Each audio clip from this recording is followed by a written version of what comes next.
అసలు మహాలయ పక్షాలు ఎందుకు వచ్చాయో చెప్తారు ఈ పితృతిథులు. పితృతిథులు రావడానికి కారణంగా ఏమంటారంటే, కర్ణుడు శరీరం విడిచిపెట్టిన తరువాత స్వర్గలోకానికి వెళ్ళాడు. మరి యుద్ధంలో కదా మరణించాడు, స్వర్గానికి వెళ్ళాడు. తీరా స్వర్గానికి వెళ్ళిన తర్వాత ఆయన బంగారం ఉంది, వెండి ఉంది, కిరీటాలు ఉన్నాయి, ముత్యాలు ఉన్నాయి, పగడాలు ఉన్నాయి, వజ్రాలు ఉన్నాయి, అన్నీ ఉన్నాయి, అన్నం నీళ్లు లేవు. ఆయన అన్నాడు, అదేమిటి అవి రెండు ఎందుకు లేవు అన్నాడు. నువ్వు అవి ఎప్పుడూ ఇవ్వలేదు ఎవరికి, కాబట్టి లేవన్నాడు. ఇవి ఇచ్చావు, ఉన్నాయి అనంతంగా. ఆయన అన్నాడు, నాకు చెయ్యడానికి ఎవడు లేడు. ఎందుకనంటే మహాభారత సంగ్రామంలో అందరూ చచ్చిపోయిన తర్వాత బ్రాహ్మణులు నిల్చోబెట్టి కృష్ణ భగవానుడు పేర్లు చదివించాడు, ఒక్కొక్కరి పేరు చదివిస్తే నువ్వులు నీళ్లు విడిచిపెట్టారు. వాళ్ళు ఉత్తమ లోకములను పొందుగాక అని ధర్మోదకం, ఆ దాహం తీరడానికి నీళ్లు వదిలేరు. వదిలితే అందరి పేర్లు చదివితే ఒక్కొక్క పేరు చదివితే మావాడే అని ధృతరాష్ట్రుడు తెలివాడు, మావాడే అని ధర్మరాజు తెలివాడు. కర్ణుడు అన్నాడు, మావాడు కాడన్నాడు ధృతరాష్ట్రుడు, మావాడు కాడన్నాడు ధర్మరాజు. నువ్వులు నీళ్ళకి నోచుకోని వాడు కర్ణుడు.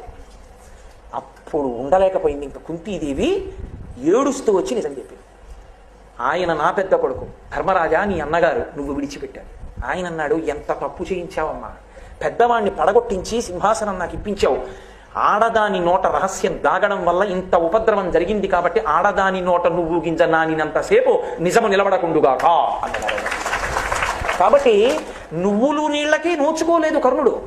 ఆయన అన్నాడు, మహానుభావుడు, నేను కిందకెళ్ళి ఉపకారం చేసుకుని వస్తాను, నాకు కొద్దిగా సమయం ఇమ్మన్నాడు. ఆయన యొక్క దానగుణాన్ని చూసి అనుగ్రహించాడంటారు ధర్మరాజు గారు.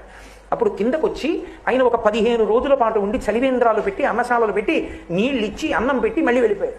వెళ్ళిపోయినప్పుడు యమధర్మరాజు గారు, నువ్వు ఇచ్చావు కాబట్టి ఇప్పుడు నీకు ఇస్తున్నాను అన్నాడు. అంటే ఆయన అన్నాడు, చేసుకోకుండా వెళ్ళిపోయిన వాడిని నేనే కాదు, చాలా మంది ఉన్నారు ఈ లోకంలో, వాళ్ళందరూ కూడా వెళ్ళిపోయిన తర్వాత బాధపడాలిగా.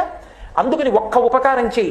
ఏ 15 రోజులు నేను శరీరం విడిచిపెట్టిన తర్వాత కూడా భూమండలం మీదకి వచ్చి ఉపకారం చేసుకున్నానో నాకు నేను, అలా ఈ పితృపక్షం అంతటి కాలంలో ఈ 15 రోజుల్లో ఏ తిథి నాడు ఏ బంధువులు శరీరాన్ని విడిచిపెట్టారో వాళ్ళ పేరు చెప్పి ఆ రోజున కొడుకులు కాని, మనవలు కాని, మునిమనవలు కాని ఏదైనా ఒక ఉపకారం చేస్తే, ఒక దానం చేస్తే అది వాళ్ళ ఖాతాలో పడేటట్టుగా అనుగ్రహిస్తానన్నాడు. తల్లి కాని, తండ్రి కాని, పెదనాయన కాని, పినతండ్రి కాని, తాతగారు కాని, ముత్తాతగారు కాని పడిపోయిన తిథి తెలియకపోతే, అలా తెలియనప్పుడు మహళయపక్షం అమావాస్య నాడు పెట్టేసిందన్నారు. అందుకే దానికి మహళయామావాస్య అని పేరు. అసలు అమావాస్య నాడు మధ్యాహ్నం 12 గంటలకే పితృదేవతలు వచ్చి గుమ్మం ముందు నిలబడతారు నీళ్ల కోసం. మహళయామావాస్య నాడు ఎవరి పేరు మీకు తెలియకపోయినా, మా తాతగారు ఎప్పుడు పడిపోయారో నాకు తెలియకపోయినా, ముత్తాతగారు ఎప్పుడు పడిపోయారో నాకు తెలియకపోయినా, నేను ఒక్కసారి మా పెద్దలందరినీ స్మరించి అమావాస్య నాడు స్వయం పాకం ఇచ్చాను అనుకోండి, అమావాస్య నాడు ద్రవ్యం ఇచ్చాను అనుకోండి, అమావాస్య నాడు ఉదకధార విడిచిపెట్టాను అనుకోండి, విడిచిపెడితే అది బంధువులందరికీ చెందుతుంది. కాబట్టి ఉన్నవాళ్ళు వెళ్ళిపోయిన వాళ్ళకి ఉపకారం చెయ్యగలిగిన ఏకైక రోజు మహాలయ అమావాస్య. ఆ పితృపక్షంలో ఈ రోజు చెయ్యాలి.